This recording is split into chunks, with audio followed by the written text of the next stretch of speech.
Hello and good afternoon. We are streaming to you live from the club room at Bicester Heritage on this fabulous sunny afternoon.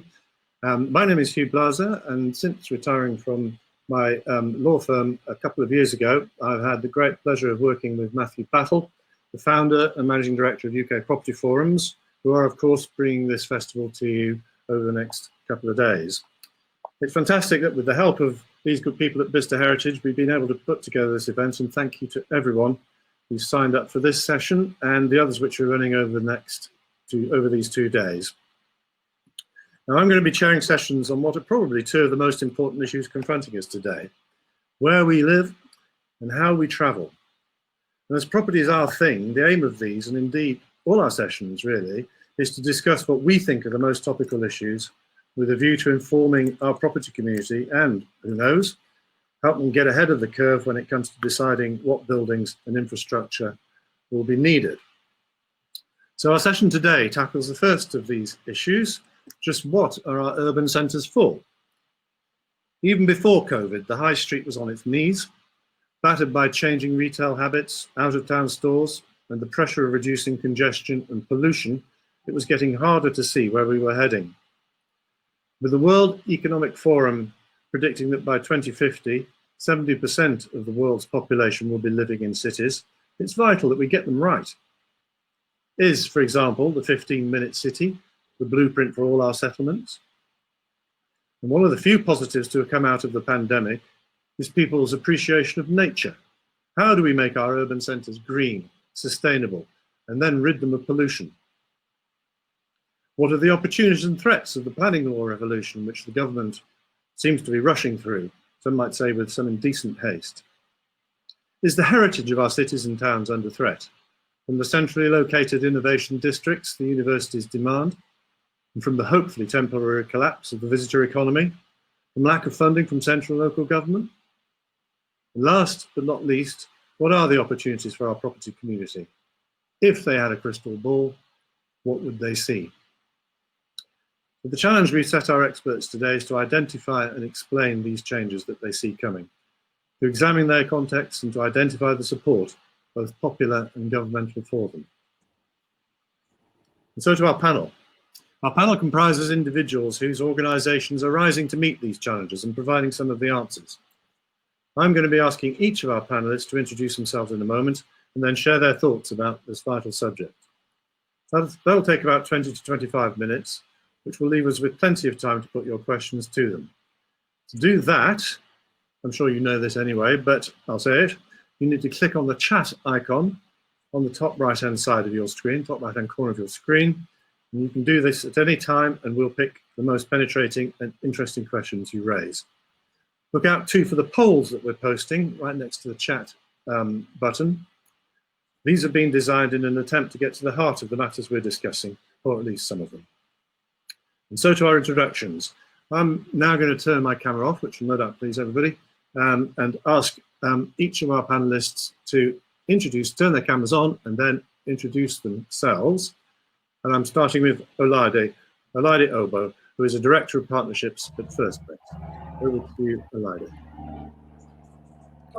Good afternoon, everyone. I'm Olaide Obo at First Base. I'm the Director of Partnerships, so my role covers engaging with lots of local authorities and our key stakeholders in towns and cities across the UK. As a business, we're currently working in Brighton, Bristol, Cambridge, Milton Keynes, and our focus is on urban town centres. Thank you, Olaide. Ahmed, could we come to you next, please? Good afternoon. My name is Yoga. I'm Director of Strategy and Programs for OXLEP, that's the Oxfordshire Local Enterprise Partnership. I'm the lead director for the Industrial Strategy National Trailblazer, and I'm also leading on the Oxford-Cambridge ARC work as well, particularly focusing on the economy. And in addition to that, I've got the added joy of working with Oxfordshire's brilliant spin-out and technology companies as they continue to be pioneers in the economy and leading the UK's economic recovery as well. That's great, thank you, Ahmed. Barry, could we come to you next, please? afternoon. I'm Barry Wood. I'm the leader at Cherwell District Council, which for those of you who know your English rivers is North Oxfordshire, a local planning authority. And I also chair the leaders group for all the councils across the Oxford to Cambridge arc, which is the new central government priority for our post-COVID recovery. I also am a non-executive director of Oxlep and an observer at SEMLEP. All of these great roles really only fall to me by stint of being the leader of a district council. So I don't have, I hope, I don't have ideas above my station, but you'll all have to take your own opinion on that by the time we finish. That's great. Thank you very much indeed, Barry. Mike, over to you. Good afternoon, everyone. My name is Mike Jones. I'm a Chartered Town Planner. I'm a partner at the firm Bidwells, and I'm responsible currently for working across many different facets of planning across the arc, namely across Oxfordshire, Bedfordshire, Buckinghamshire, Hertfordshire, etc. Working on a variety of strategic projects in terms of local plans, but also obviously individual planning applications and trying to navigate the many changes to the system at the moment. I think I'm probably going to kick us off this afternoon as well and try to give you a bit of a rites of passage across what's happening across planning at the moment. And I think I'm going to probably start off by trying to set out some of the reforms that are here and possibly are on the way and how they might affect what we're going to be talking about this afternoon. So a lot of the reform that's coming forward at the present time is a mixture of reaction to COVID-19, the implications of lockdown in particular on businesses and the economy, but also some wider ranging themes, if you like, that have been in the pipeline now pre-COVID that are now being fast-tracked as a consequence of where we find ourselves. I think that started probably back in the lockdown process with the Planning and Business Act, which tried to effectively to kind of speed the process up in planning and tried not to have it stalled by its own mechanisms that simply couldn't be processed through the lockdown process.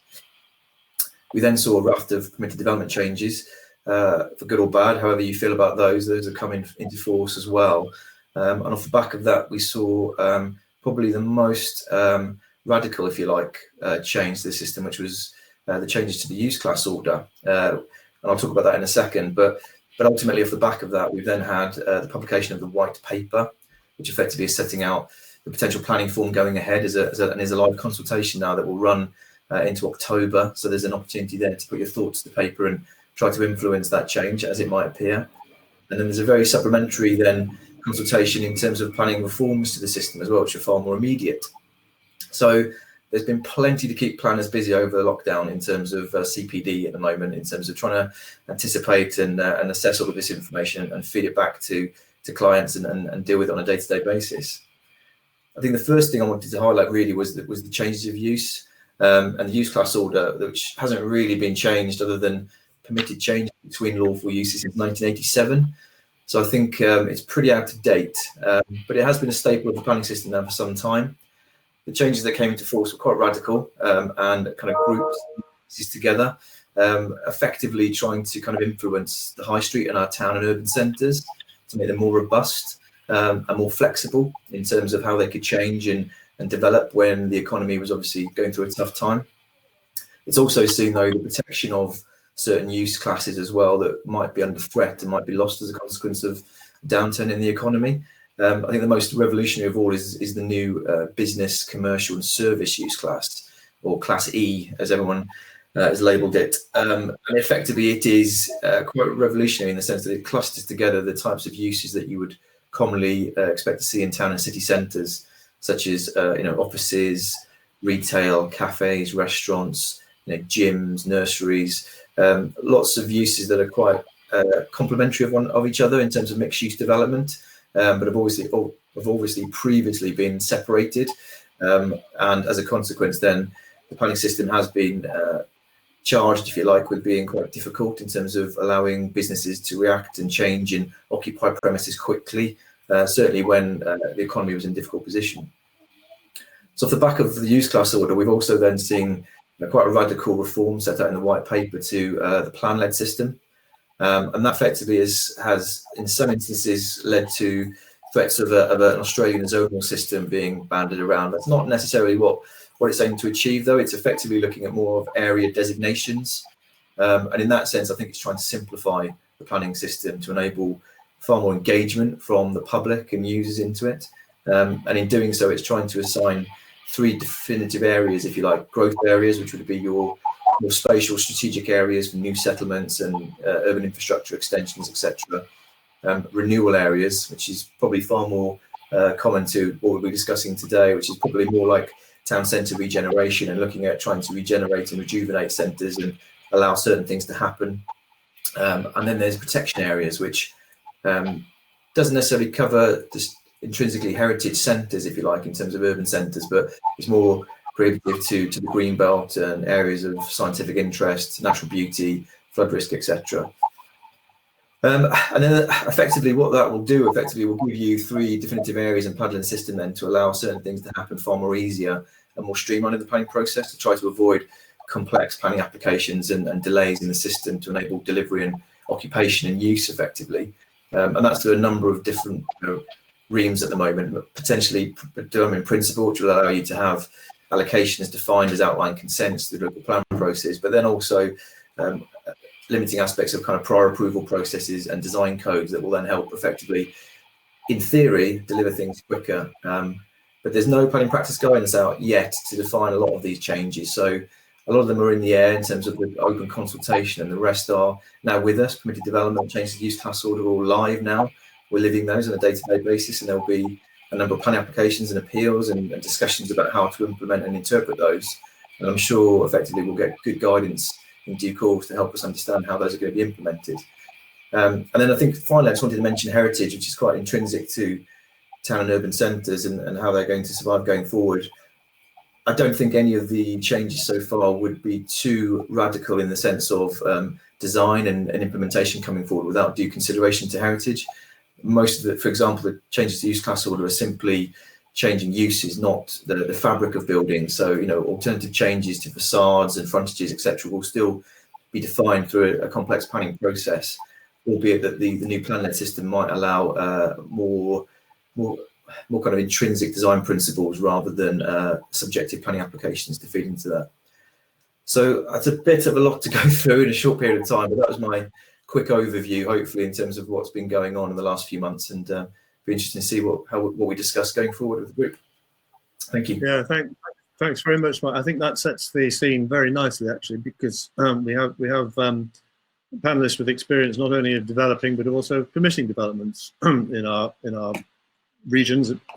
Particularly, we're talking about our urban centres today, but our regions generally.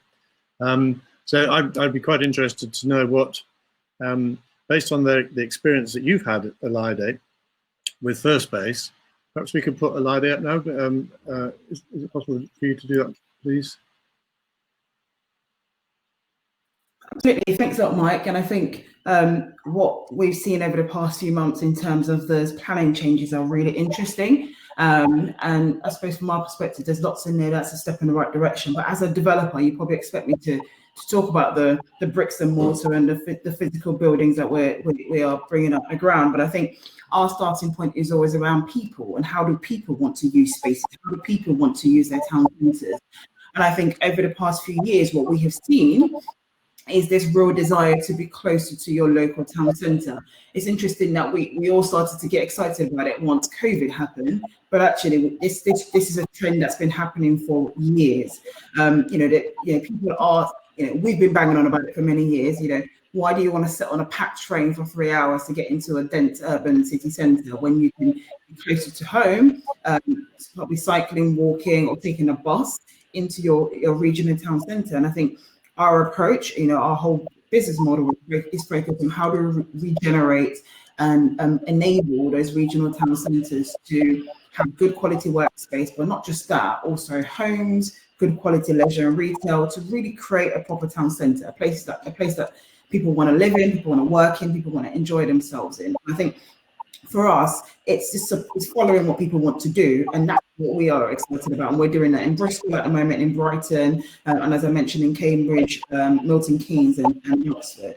I think following on from something that Mike also said was, you know, this community-focused approach can't just be about the bricks and mortar. You know, we've got to look at how those town centres also start to support that local economy. You know, if we are putting more jobs into the local town centre, if we're putting more workspace, you know, we inevitably help to boost that local economy, and that has to be key. So our focus again is looking at how do we create a much more sustainable place, and how do we make sure that we're delivering proper social value into the communities that we work in. You know, it's an absolute travesty that we deliver 200, 300 million pound projects, and we don't make a significant impact on a local economy. So, and it's not, the jobs are important, but actually, how can we talk about the health and, you know, the health inequalities in the area? How do we make an impact on that? How do we make sure we impact on, you know, sustainability? You know, how do we make sure that our scheme is positively supporting that?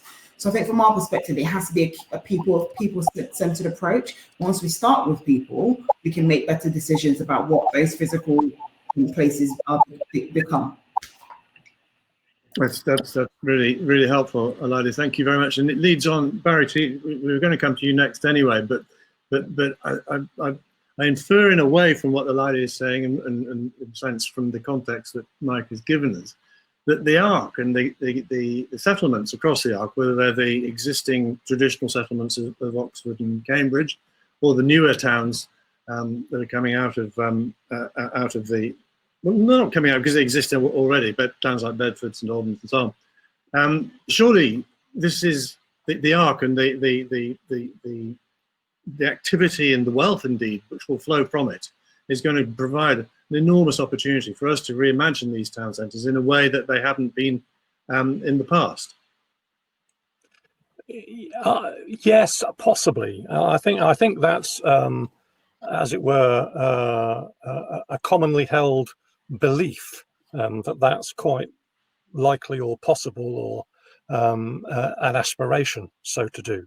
But I think there's a lot of truth in what has already been said this afternoon, that a lot of the change that's sought after for urban centres is a longer story than recent, and that there is definitely a view amongst local government, amongst planning authorities, that there is a need for yes, regeneration of run-down parts of urban centres, of which there are plenty, and a repurposing in a way of what a town centre actually is for.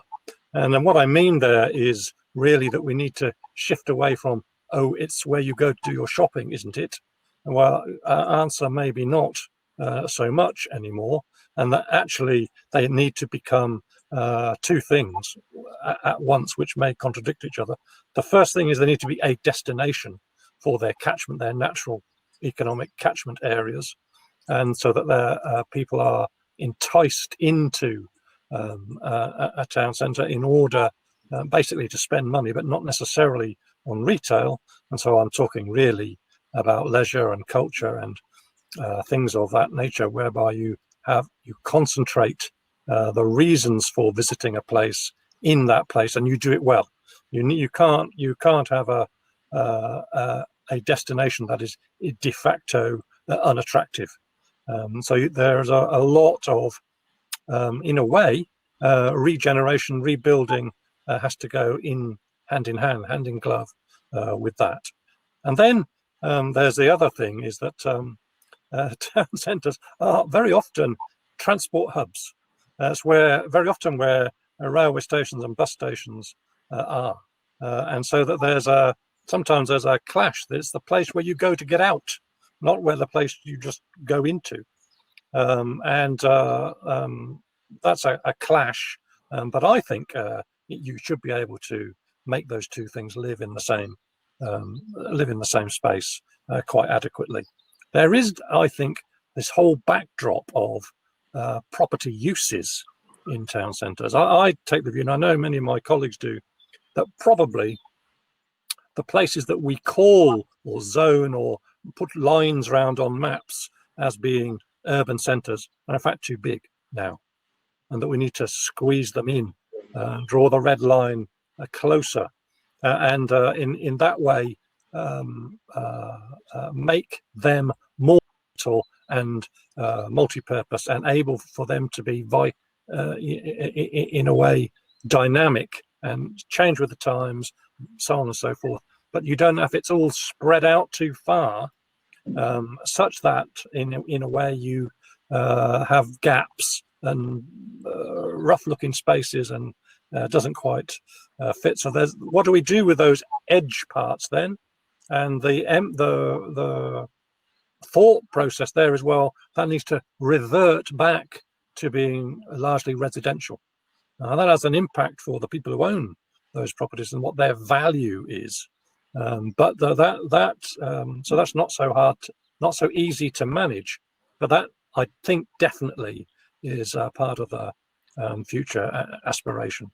I think also I should mention here that local government particularly has always been very interested in regeneration projects, in things like, in our case, at Banbury, playing a leading role in the delivery of a new shopping centre, which is much more than shops, I should add. We haven't contradicted our own rhetoric, but there is going to be much more of a need, I think, for local government to act in partnership to create special purpose vehicles with the private sector.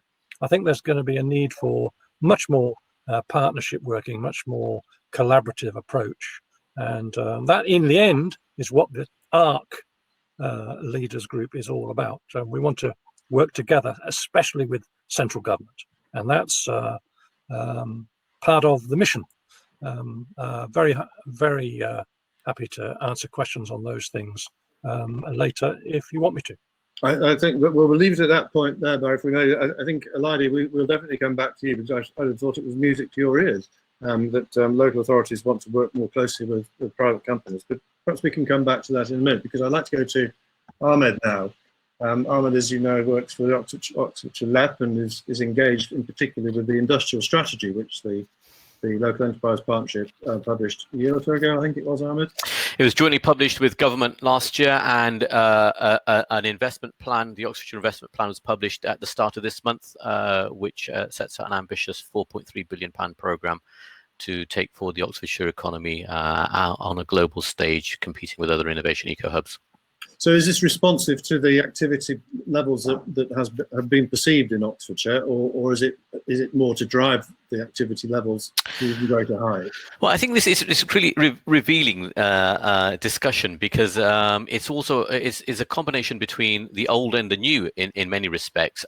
If you speak with Mike and his colleagues at Bidwell's, for example, demand for innovation commercial space is at pre-COVID levels, and in fact at record levels. The demand continues to go only in one direction, and there is just not enough of it actually across the county to accommodate the level of interest and demand, and that's not changed at all in the last 6 months. In fact, it's accelerated. I think alongside that, however, is what Elidie said as well, which I think is a really important part of this discussion. You can attract all of the greatest businesses in the world here, and many want to come here, absolutely. But they have to feel a sense of place as well. And we really have to square the circle between the demand for commercial innovation and lab space, and the demand for people to come to Oxfordshire and also the ARC generally. And then how do you frame a vibrant, dynamic, forward-thinking place as well that people are going to be comfortable wanting to live in, and also bring up their families, and also use as the basis for developing their lives as well. And I think amongst the tragedy of COVID, there's an opportunity for everyone in all professions to reimagine what we are trying to achieve, to take stock, and to really think again about maybe bringing forward new ideas, new purposes around which we want to create local centres, but also what they should look like, the vibrancy of them. And not to be hindered potentially by what we have always done in the past. I had a conversation recently with a group of planners literally 2 weeks ago on the back of the white paper. And the point I made to them was, Haussmann did not put his head in his hands and shrug when he was thinking about what the future of Paris would look like. And I sometimes want people just to feel liberated a bit and see what they can achieve and what they can maybe bring forward in this unique set of circumstances. Because make no mistake, the economy will bounce back. The jobs will be coming back, even amongst the data that's been produced today. There is, if you go below the sort of the high level stats, there's an expectation that the UK economy will recover much more quickly. We've done an analysis for the Oxfordshire economy, which is still coming through, that Cambridge Econometrics have done. And there is absolutely a hit in the near term, and particularly in certain sectors associated with tourism and hospitality and travel. But the underlying resilience of the economy is much stronger than one led us to believe, and we expect that to rebound very vigorously over the next 12 to 24 months. So the question is, how do we make sure that areas are properly designed, are able to accommodate the demand that will continue to be there, but also then how do you support those areas that are losing employment, and in particular where existing properties are no longer used and can be repurposed? And the investment plan that I touched on creates a very ambitious vision for the centre of Oxford, a new global innovation business district that links to the Station Quarter and also to Oxbons and Osney and down to the island site as well, creating a brand new gateway that could be completely reimagining how you see Oxford when you come through the doors of a newly developed station as well, because people still will travel. They may travel in different ways. There might be autonomous vehicles and other technology that will come into play, but that need for connectivity will still continue. And I also will say that part of the design, it also gives you the opportunity to think again about what's the resilience of those places as well. And that includes thinking about health resilience, making us think again about the way in which places are spread out so people can enjoy and walk and interact. And also thinking in the longer term about what you want people to come to the centre for as well. And I think those are really exciting opportunities that will come out of the difficulties that we are all experiencing at the moment. Yeah, that's it's music to my ears actually. What you say, you give me a perfect opportunity to come back in to express some of my views about Barry. Barry mentioned in his words I think he used the expression "towns are going run down," and if any town in the area we're talking about is run down, it's the centre of Oxford. Not the historic quarter, obviously. That's beautifully preserved as good as any city in the world for people who want to look at the architecture and come and visit the town. But the commercial area of the centre of Oxford is a dump, and has been for too long. I went to one of the last events I went to before the lockdown oh, Matthew's told me I better put my face up here. One of the last events I went to was the Visit Oxfordshire annual conference. John Simpson, the newscaster, was the guest speaker at that event, and he said Oxford just doesn't try hard enough. It's got an amazing history, but it just doesn't try hard enough to promote itself. And again, he's not talking about the university and the colleges. Now, why I mention this now is that there is a lot of wealth. We've heard from all of you that there is a lot of wealth in this area that is being generated by the startups, by the unicorn companies, by the technological revolution, because that is effectively what we are living in, an industrial revolution of a technological kind. This must be the opportunity to reimagine our cities in a new way. And I know that Elida has been doing this in certain of the centres, looking at, if I use as shorthand the expression the 15-minute city, because I think that's what we have been touching on. What would it take to create clusters of habitation from one end of the arc to the other? In the centre of Oxford, why can't people live in the centre of Oxford like they live in the centre of Paris or Barcelona or Berlin? Can we actually be imaginative, be revolutionary in what we do with our city centres and town centres? I'm not sure who I'm asking that question of, but actually, Elida, because you've done that, and I wanted to connect into the issue of working more closely with local authorities and private companies working. What is the vision that First Base has in this respect? I think, as you said, that 15-minute city is really important. I think we certainly see the role of the towns and cities to be mixed use. You know, gone are the days, as Barry rightly said, where people just go into their town centres to shop. We think people don't want that anymore. People want to they want to see a very active, vibrant place, a 18/7 place that you can, you know, work during the daytime. You know, maybe drop your children off at nursery or school. In the evening, you can go out for dinner, you can go out for drinks late at night, but you can even work there, you can even live there. It should be a real multifaceted place, our town centres. And I think for me, and certainly the work that we do, we certainly see a role, a really, really strong role for the local authority. And I know, as you said, it's music to my ears.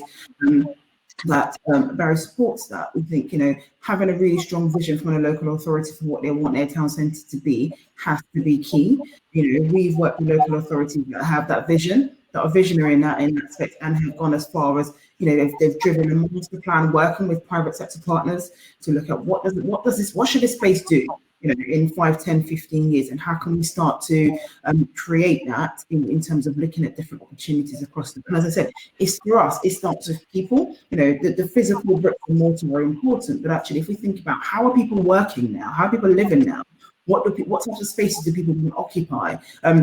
You know, where does the fun happen? You know, you want to work somewhere, live somewhere. Where does the fun happen? You know, how do we make sure that we're creating spaces for all generations, from the little babies over to the older generations? You know, our town centres should be democratic. They should enable people from all different walks of life, and also all parts of our community to come together and have a positive experience. So for us, that real leadership from a local authority is really important, because it sets the vision, it sets the strategic direction, and private sector partners like us have that confidence to invest when we see the leadership coming from the top.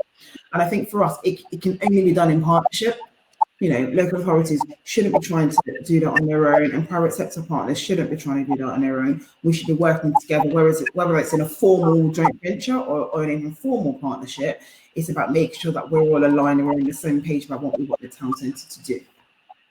Yeah, well, Oxford's had an attempt, which I'm sure will succeed sooner or later, of a partnership between the city council and Nuffield College at Oxbend. So we are hoping to see the results of that interesting joint venture, which was, I think, a first. Planning is obviously key to this, and we've had some interesting comments about the new planning reforms. If I can quote one of the comments that was made, the reforms are anti-democratic and in key respects are both vague and potentially damaging to both the rural environment and to urban centres. And I suspect the thinking behind that is that the government has an obsession almost with devolving powers away from the more local arrangements which are in existence at the moment to a more central style arrangement. We've had similar comments to that, and I wonder, Barry and Mike, I'd like to bring both of you in here. Perhaps Barry first. Do you see the reforms as actually enabling some of the things that we're talking about? Because it seems to me that we are agreed that there should be a more ambitious and perhaps novel approach to the way our clusters and our cities and urban centres are going to be developed. Do you think these planning reforms are going to assist us with this, or actually detract from our abilities to do it? Sorry, that's for you both, Barry and Mike, but I was suggesting Barry first. Okay, well, I think the short answer is I think the reforms as set out have the great potential to do what you suggest they might be able to help with. I think there is great potential in the reforms, and in a way, it's hard to do things worse than now. But my concern, though, is that as usual, you have a huge reform package. It's very easy to pick on one thing in it that you know is anathema, that you greatly dislike, and sort of hone in on the whole package deal because of one element of it.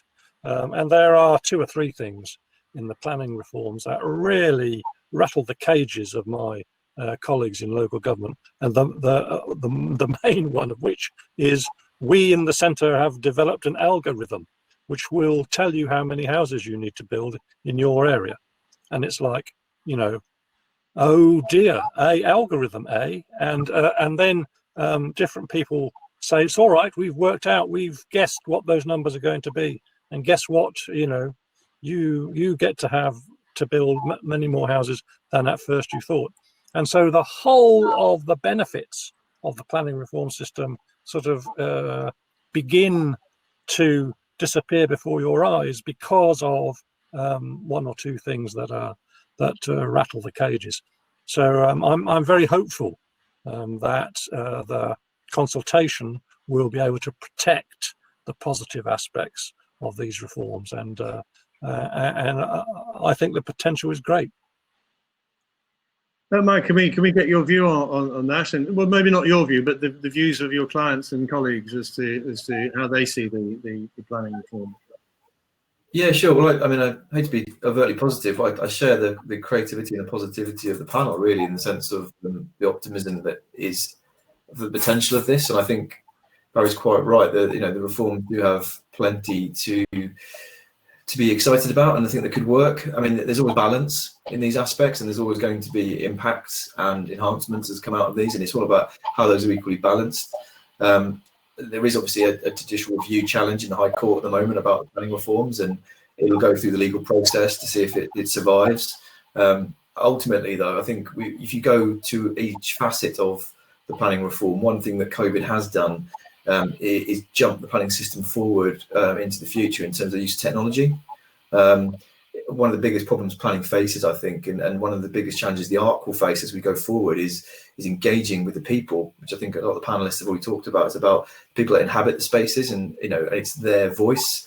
The planning system doesn't really have that. It has a voice, but it isn't necessarily the most diverse, and it doesn't cover really the whole of the demographic of the population, I feel. And I think what COVID has done is pushing the planning system in a fast process, admittedly, and, you know, we are gluttons for our consultation in the system, but ultimately, if we can push planning into the wider masses through use of technology so that people can use it on their phones, through social media, can engage with it, can understand it better, then we should have, through consultations like the white paper, hopefully a better voice. And I think, you know, the housing crisis is a factor to that, and regardless of the maths of the algorithm or its intention, you know, clearly there is a housing crisis that needs to be addressed. The question is where it needs to be addressed across the country and how it's distributed.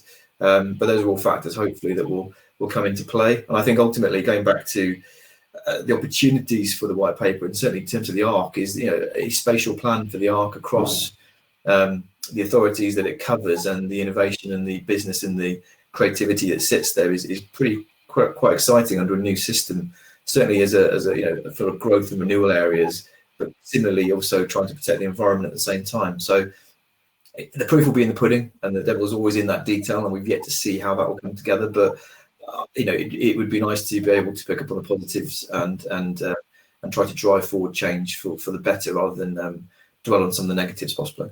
Yeah, thank you very much indeed, both Barry and Mike, on that particular topic. I'd like to move away from planning, really, because the topic of this session is not just planning. It is how we are going to reimagine our urban centres and the way that we live. Armin, can I come back to you? You talked about the opportunities that the economic energy, if you like, in the area are providing. Can we link that to how you might envisage the way people live across the ARC? There used to be a lot of talk about an expressway. That seems to have fallen by the wayside, much to many people's delight. But it seems to be talked about less and less. And is that because you think that there is sufficient resilience in all parts of the economy across the ARC, that they are going to be able to create the clusters that seem to be coming into fashion in a way, with the 15-minute city and so on, and the need for sustainability and less travel, less time spent in the car? Well, I think the first thing I would say, Hugh, is that COVID has really made people think again about what we actually need in terms of investments, and to enable some of these areas to really achieve their international and global capability. Rather than dwell on the expressway, the area I would certainly want to emphasize the absolute criticality of investing in our digital spine. We have a world-leading ecosystem here, amongst the best in the world, but our digital infrastructure continues to be woeful. We need significant investment to move us toward genuine international class. And the investment plan that I touched on, the Oxford Investment Plan, identifies the absolute criticality for significant investment in our 5G and telecoms technology that really unleashes the technological capabilities that our businesses can offer and are crying out for as well. And I think from a UK PLC point of view, that very clear, important role that we play in leading the UK's economy underlines the importance to the Treasury about investing in the area like of the Oxford Cambridge Arc. The other bit I think that's worth not losing sight of also is East West Rail, which is a very important infrastructure scheme as well, which will provide the rail connectivity as well, and that's being developed and is advanced in the western section, and also progress being made on the eastern section. And it's important that we continue to put pressure on making that happen, because that will enable greater connectivity right across Oxfordshire as well into our science quarters down in the south of the county, and also provide real shots in the arm for places like Bicester, which will be an absolutely vital hub moving forward in the context of not just Oxfordshire but also the Arc. Yeah. I think in that context, then, that creates and provides the basis for confidence in then finding new forms of placemaking as well. And I just would encourage people when they're thinking about this to look at what the technologies are that are being created in Oxfordshire, for example, and how they can be applied. We have world-leading AI and immersive technologies being developed. How can we use them in a proactive and positive way to make to develop exciting placemaking? How can we ensure that the use of new forms of mobility are also built in and baked into the design work that we are moving forward with on new towns? So in the investment plan, we identify an exciting program of living labs, for example, which are essentially trying to harness the technology and the innovation that's been created within the innovation ecosystem around healthcare, mobility, and energy, for example, and utilizing those as part of developing new and sustainable communities, and developing as part of those new communities new forms of consumer access to those services, and the new way in which people can move around those settlements as well and connect them to the national network as well, and also reimagine the way in which people would access public services as well and deliver better outcomes for themselves as well. And I think that's the sort of excitement I'm really enthused by, because I think there is a real opportunity here, unlike anywhere else in the country, where you've got the dynamism of the innovation ecosystem, with businesses coming forward with brand new ideas, products and services, allied to an area where we are developing new communities or looking to enhance existing settlements with a proactive and positive spirit that we have here. And then also a clear message to investors and larger companies to say that if you want to really trial or test or develop new ideas, this is the place to come, that are going to deliver you the platform on which to scale up ideas, but also work with local communities to really integrate new ideas into communities' design and placemaking as well. So again, I think this is a real opportunity to really unleash some of that vision, expertise, excitement that can deliver zero carbon solutions, that can advance new improvements in healthcare and access to healthcare, and many other things as well. It really is an opportunity that many other places around the UK would dream of having. Yeah, absolutely. Barry, you have the invidious task of trying to pull all this together, at least at local authority level. You are the chair of the councils across the Arc. How are you going to go about getting everybody in a room and knocking their heads together, to put it bluntly? Well, it's a process that we've been doing now for a couple of years, actually. And of course, there is a wide disparity of view, not least in terms of party politics as well as geographic politics. But in the end analysis, we all know that there is benefit in collaboration. there's benefit in working together in a way that we can influence what the centre is thinking, and what the centre is going to, in the end analysis, deliver in terms of whether that's comprehensive spending review or budgets, or indeed in terms of planning reform and or alterations to the national planning framework. So there are all sorts of things. It's very clear to us that there is benefit in working together, and so it hasn't been as difficult as you might imagine, actually, because there's a sense of reality that the Oxford to Cambridge arc is a natural economic growth place. It is a natural economic geography, and that there clearly is there's benefit in planning what happens over the next 20 or 30 years very well, rather than it be in a sort of ad hoc kind of way, or have it done to us. There's a great deal of, shall I say, spirit of adventure and wanting to do a good job. So I'm very optimistic. We've heard from time to time the concept of citizens' assemblies mentioned. Is that this comes out of a comment that we heard, that the live, work, play vision may have fallen out of favour. Can I just read what the comment was, because I think it's a good one. Live, work, play vision may have fallen out of favour post-lockdown, and the importance of blended working patterns, local employment, bigger homes, more green space, and proximity to friends and family has become more valued. Town centres need to replicate some of these elements to deliver the places people want to live. I imagine that, Elida, you spend quite a bit of time talking to the people in the areas where you are doing your developments. I believe that's the case from what I've read about First Base. But if we could stay with you, Barry, I mean, is there a way of discovering from the people who at the moment live in the Arc, let alone the people who want to attract to it, what it is that they would like to see? It seems to me that the wherewithal is not going to be the issue here. It's how those that can make the decisions and implement the decisions are going to do so. So if we could go to Barry first to see whether or not there is that, and then perhaps Elida to see what your experience of talking to the people who are going to occupy and be affected by your developments, to see how you go about doing that. Well, I think it's important probably to break this down into some bite-sized chunks.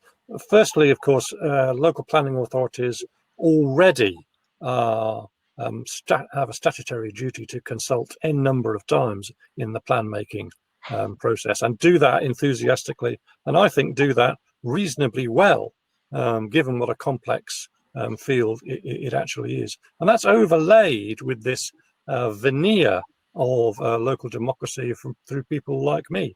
And if you promote the wrong planning policies, you're very swiftly de-elected. So there is a kind of a check and a balance on planning authorities.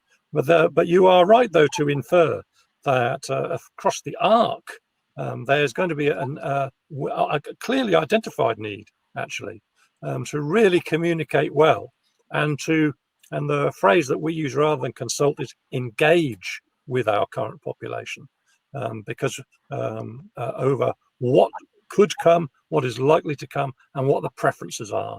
And that's going to be very important in the next 12 and 24 month kind of time window. So watch this space, I think. The need to engage is very well established. Thank you, Barry. Elida, would you be able to tell us what your experience has been in terms of engaging with the communities where you're putting up your development? I just wanted to say thank you so much, Barry, for using that word, because I think we tend to hear people talking about we're talking to people or we're consulting with people, and actually engaging is two-way. You know, it's important for us to listen, and it's important for us to make sure that we understand people's needs, desires, aspirations, and ambitions. We take this extremely seriously. We think it's very important for us to properly understand what people's needs and wants are, and also what they don't like. And I think, we do this. I think the other thing to stress is that we tend to focus on the noisy minority, and actually what we try to do is make sure we really democratize our engagement. So we are using tools. Prior to the changes in the planning process that it encouraged us to go digital because of COVID, we had been using digital methods anyway, because we're not, sitting in a community hall at 5 o'clock on a Wednesday evening doesn't mean that lots of people can't attend that. So how do we make sure that we're democratizing engagement and we're encouraging people from all different walks of life, all different challenges? Like someone might be a working parent who can't make that time slot, or someone who has physical disabilities that means that they cannot leave the home to come and speak to you. So we make sure that we're using lots of broad ranges, digital tools, social media, etc., so that we can get a real rich response to the needs and ambitions of people from the local area. We think that's our starting point. We've got to start with, what do people want for their local area? This is their area. They've got pride in that area. We've got to harness that pride and harness that engagement. And then we work with people in an iterative process to really get to the end product. And that end product doesn't necessarily always end. We've got to build enough flexibility into whatever the physical scheme is, so that we can continue to amend it over a period of time as needs and desires changes. But I think it's not rocket science. Over the past few months, we've all craved a lot more outdoor space. We've all craved a lot more seeing our neighbours, getting to know people in our local area. And I think that's going to be a fundamental part of how we deliver places, now and in the future. Yeah, just as you've been speaking, if somebody's commented, our speakers looking at using virtual reality and mobile apps more to help engage with stakeholders. That's 100%. As I said, we've been doing this already. We use a tool called Give My View that allows you to. It's an online questionnaire. We also use social media. So we go out on social media and we check, we do a radius. So if you live in that area, you will get a prompt when you're on social media. We obviously do the traditional methods. So come in and meet us on a particular day. We're doing online tools. We've just got to make sure we're democratizing it, because, we can't expect people to come to us when they have busy, challenging lives. We've got to give people the multiple opportunities to get involved. That's very helpful. Thank you very much. We've got about just under 10 minutes or so to go before the session is due to end. Some people have been looking at the polls that we've put up. If perhaps you could check in on the polls and see what you think about the questions there. We'll do a sort of wrap up in a few minutes' time, just to see what the overarching response has been to those. In the last 5 minutes before we look at the polls and say cheerio, perhaps we could just try and wrap all these thoughts together, from the planning perspective, from the local government perspective, from the industrial strategy and the opportunity perspective. I hate to introduce the B word into what we're talking about, but somebody has mentioned Brexit. Will that actually have an effect? Nobody knows what Brexit's going to be. But will it actually have an effect, detrimental or otherwise, or will it just be ignored and life will carry on as we know it? So, Armin, as I've talked about the economic aspect at the end of that request, could I just go to you now to talk about what you're taking from this session? Well, I think, and perhaps mention the B word as well. Potential impact. Well, I think there's a couple of things to say on Brexit in a non-contentious way. I think that let's frame it like that. I think first thing to say is that the Oxfordshire economy and the ARC generally is going to be absolutely vital to UK PLC moving forward. It's certainly the case we have been making repeatedly in our discussions with ministers and also with senior officials, that as part of the agenda to reboot the UK economy in 2021, you need your best performing areas to continue to be delivering and delivering even more than where they have been at the moment. And that's why investment into Oxfordshire and the ARC generally is absolutely vital. There's a mantra I've been using now in a number of these meetings when there's been a discussion around levelling up. And the point I've said is levelling up mustn't mean levelling down. And that is really important to understand. The ARC and Oxfordshire delivers significant tax receipts for the UK economy. We're one of only 3 net contributors to the UK exchequer as well. And the scarring that COVID is delivering to the economy is much greater in some areas compared to others. If you factor in Brexit as well, the sectors and the technologies that we are most successful in and have the most potential to lead internationally are the ones that are being delivered here in Oxfordshire and also through the ARC around space technologies, life sciences and healthcare, quantum computing, connected autonomous systems, energy systems.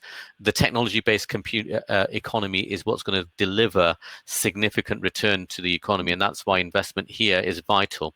And so the investment plan that that has been submitted to the government sets out a very clear rationale, explains why it's vital to the UK economy as much as it is for Oxfordshire, delivers 25,000 new jobs, delivers over 350,000 meters squared of new commercial innovation floor space for the next 10 years. It is absolutely central to the future of the UK economy, and I think it's really important that we emphasize that case repeatedly and make that a very clear central plank of our plans moving forward. Yeah, absolutely. Absolutely. Barry, again, I keep coming back to this, but we have such a huge opportunity here. If you had a crystal ball, where would you like to see the ARC in 15 years' time?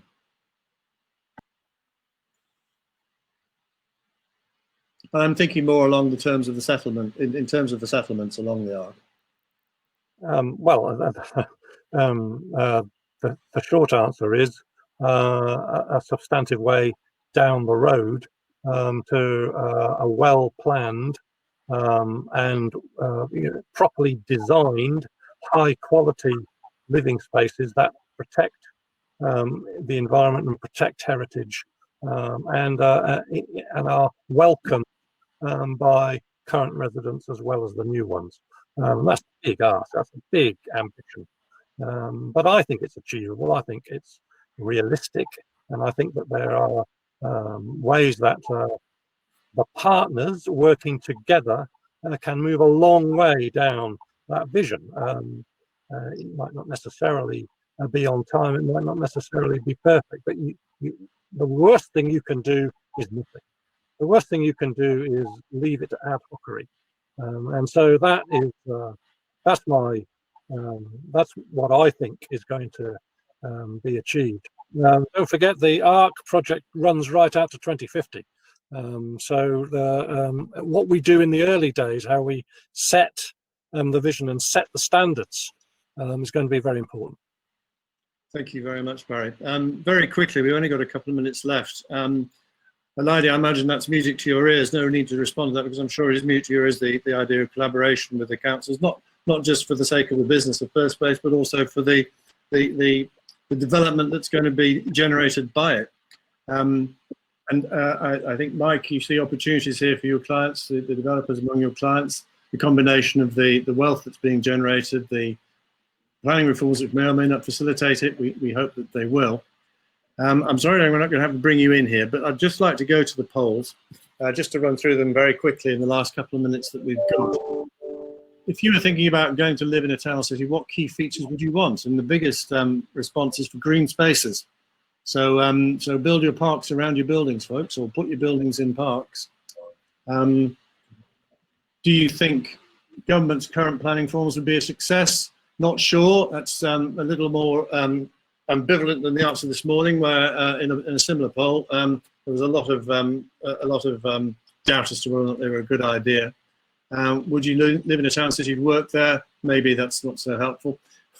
What would be your prime motivation for living in a town city? The urban lifestyle. So there we are, the cafes, the sidewalks, the urban living. So Mike, you started us off. I know you've given the planning context. What do you think of what you've heard in terms of the planning context and the possibilities for the future of our urban centres? Like I said, I share the optimism. It's endless, really. I think the opportunities that are there now for the market and the public engagement to drive these reforms forward and actually deliver change, positive change, to react to the environment that we're facing is there for us all to grasp, really. So it's I'm pretty upbeat actually in terms of listening to our fellow panelists who are or market leaders who have got their fingers on the pulse, and I think are very pragmatic about getting forward and making things happen now, which is what we're all here to do. Yeah, excellent. Well, that's certainly the impression I get from the session. Thank you so much to all of our speakers, to Mike Jones, to Alade Obo, Barry Wood, and and Ahmed Goga. We've got about 10 seconds left. Don't forget to tune into the awards ceremony tonight, which is going to be great fun. It's 2020 Property Awards, and we've got sessions online tomorrow as well. Goodbye all, and thanks for coming.